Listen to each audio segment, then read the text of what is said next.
Alors, j'ai été accusé par monsieur... Oh, je vous accuse pas du tout. Mais je ne vous ai pas interrompu. Non, mais je vous accuse pas. J'espère avoir le même traitement. J'ai été accusé de la théorie du complot.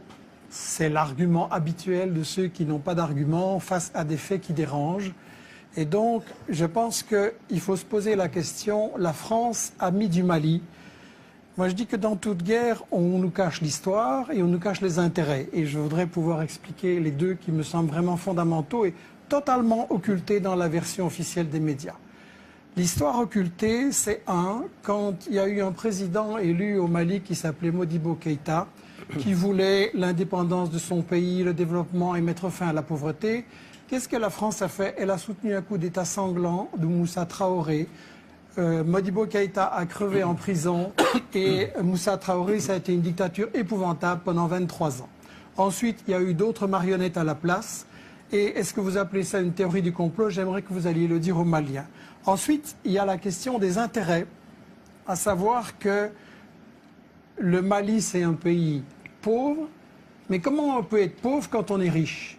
Et toute la région, le Niger, c'est un pays, c'est le dernier pays sur la liste du niveau de pauvreté dans le monde, et c'est un pays très riche avec l'uranium.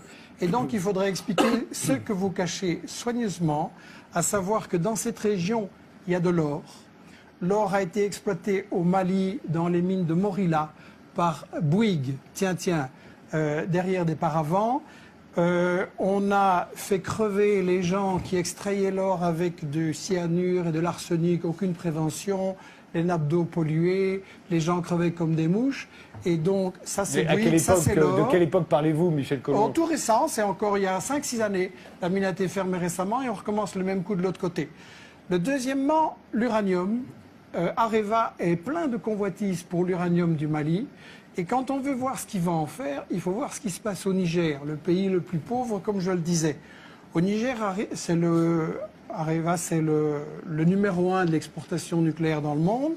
Le Niger, c'est celui qui procure tous les revenus qui permettent à Areva et aux firmes qui travaillent avec elle, Alstom, Suez, Bouygues et tout ça, de gagner énormément d'argent. Et pendant ce temps-là, monsieur, les Nigériens, ils crèvent de faim. Et quand vous savez, l'espérance de vie, c'est 49 ans. Il y a moins de 30% de gosses qui sont à l'école. Et quand les Nigériens ont dit à Areva, on voudrait quand même un peu d'argent pour nos écoles, ou bien par exemple, il aurait suffi, c'était un projet de la Banque mondiale, de 10 millions pour irriguer le Niger, et le Niger aurait eu, tous les gens auraient eu à manger, Areva a dit, c'est pas notre problème et les Nigériens peuvent continuer à crever de faim. Donc, il y a l'or, il y a l'uranium, il y a, et vous le savez très bien, le gaz et le pétrole dans la région. Et c'est le responsable Afrique Nord de Total qui vient de dire récemment qu'avec la Mauritanie, avec le gaz qu'il y a tout ça, c'est le nouvel Eldorado. Et donc on est en train d'essayer, et on a tout à fait raison de parler de néocolonialisme, et le fait que la France y était là avant ou pas, ça n'a aucune importance.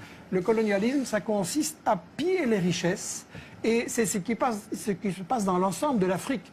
Un Africain noir sur 3 ne mange pas à sa faim. Un Africain noir sur 3 n'a pas accès à l'eau potable. Résultat, pendant la journée qui est en train de s'achever, là, il y a 10 000 gosses dans le monde qui ont crevé parce qu'ils n'ont pas accès à une eau potable.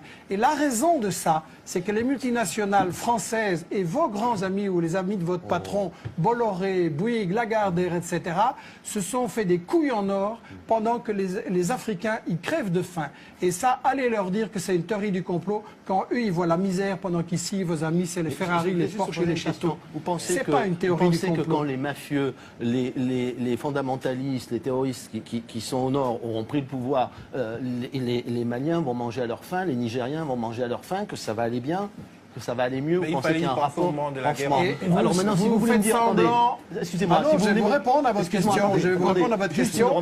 Qui a lancé les fondamentalistes en Afghanistan, sinon les États-Unis? Qui travaille avec le Qatar et l'Arabie Saoudite pour répandre les trucs les plus fanatiques en Libye, en Syrie et même un peu ailleurs aussi. Ça, vous le savez très bien. Donc, une fois les islamistes sont vos amis et une fois sont vos ennemis. Il faudrait Je choisir. voudrais donner la parole à Attendez, juste Naoufel une remarque. Brahmi. Si vous voulez Elmini. dire qu'il faut renégocier les contrats d'exploitation en Afrique pour toutes les grandes sociétés, je suis d'accord. Mais ça ne répond pas à la question Mais c'est de du savoir ce pillage, qu'on les fait. gens, ils crèvent de Oui, faim d'accord. à cause de vos contrats. Oui, mais arrêtez de penser que ça n'est qu'à cause de ça. Et expliquez-moi comment les gens que nous combattons aujourd'hui vont donner de la richesse à tout le monde. Vous savez, il y a des pays qui ont beaucoup... Il y a la des paix, pays il n'y très aura riches. jamais la paix tant que les gens crèveront de faim Ouais. et ils crèvent de faim à cause de vos amis. Bien sûr, Naoufel uniquement à cause de Brahmi. nos amis. Mais c'est bien, voilà. C'est bien Elmini. sûr, c'est vision. Non, Parlons juste- de Benghazi. Non, on Deux n'a mots. pas le temps aujourd'hui. Malheureusement, juste qui répondent pourquoi, alors à ce moment-là, quelle est la question que vous avez Non, mais posée. pourquoi est très simple? Parce que des représentants de la population de Benghazi qui menaçaient d'être Benghazi. massacrés Mais sont les venus- services sont secrets venus français voir. étaient 6 Voilà. mois avant l'insurrection de Benghazi. Oui. Vous reprenez les mensonges habituels. Non, mais les arrêtez, moi, je services l'ai vécu, secrets je l'ai français vécu. étaient là 6 Arrêtez. mois Bien, avant mais d'abord, l'insurrection. je vous permets Je pas vois de- que votre Attendez. information n'est pas parfaite. Je voudrais Non. sur Benghazi vous donner Attendez, juste une réponse. Je vous permets pas de me traiter de Est-ce que menteur. vous trouvez qu'aujourd'hui la région de Benghazi est tranquille? Ah, j'ai Est-ce pas que dit- vous trouvez que... Non, non. Bon. Je n'ai pas dit que tout Quel ça, était ça avait tout réglé. l'objectif On de a évité- l'intervention de la L'attentat en Algérie, croisade ça en vient de la Libye? Libye, Éviter quand même. le C'était massacre. d'introduire la démocratie. Non, mais Vous d'abord trouvez éviter que la le massacre. démocratie existe en Libye? Non. À Benghazi? Non, À non, Benghazi, on a évité le là massacre, où 15 monsieur le jours ministre, après le massacre. l'indépendance Voilà. et l'émission Non, mais c'est sûr de que- notre croisade, on a assassiné l'ambassadeur des Oui, États-Unis. oui, mais s'ils avaient... si Voulez-vous Kadhafi me avait- dire où est la démocratie Non, c'est aujourd'hui? pas la démocratie qu'on a introduit simplement. On a évité le massacre. Quel Le massacre? Vous avez allez, assassiné, bien pas sûr. vous, pas vous. Vous avez fait assassiner dans des conditions honteuses le colonel Kadhafi. Vous le savez bien comment il a été Oh, traité. non. On Vous s'arrêtera le là, savez bien. on s'arrêtera là, Je j'en suis suis navré. Je suis indigné parce que On recommence je- avec le je- complot. je Là, réfute- Non. je réfute la fausse information.